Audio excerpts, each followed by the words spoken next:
Let's get deep into the emotional mapping. I wanted to try and create segments on here where I can share with you guys as much as possible, understanding the passive versus active side of things, meaning that, again, you need to actively be searching for these changes. The changes don't come by you taking a passive approach to the actions, right?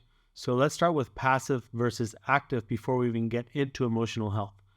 Passive means you're going to heal me. One of the biggest conversations that I have with anybody wanting to work with me is I'm here to guide you, to give you proper protocols to allow you to regulate yourself and to auto-regulate yourself to understand where you are today so that you can do better by understanding where you are right now in this moment in time, right? That's an active approach. You are taking the action. A passive approach is somebody that comes to you and says, you're going to heal me. I am not going to heal you because I don't know the steps that require for you to be healed or to be better. I understand how we can set certain protocols and how we can put certain things in motion, but they need to be done actively by you.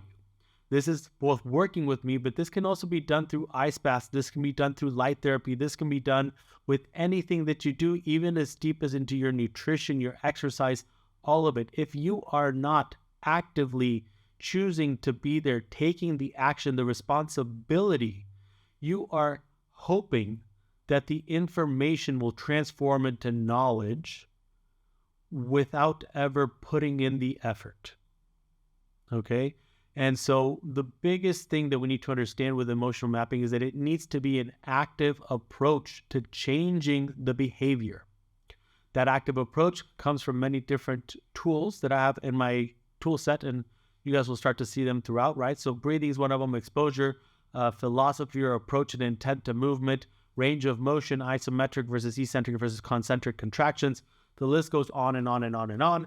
That's what I've spent 15 plus years trying to master and continue to master because I will always be the student of this craft.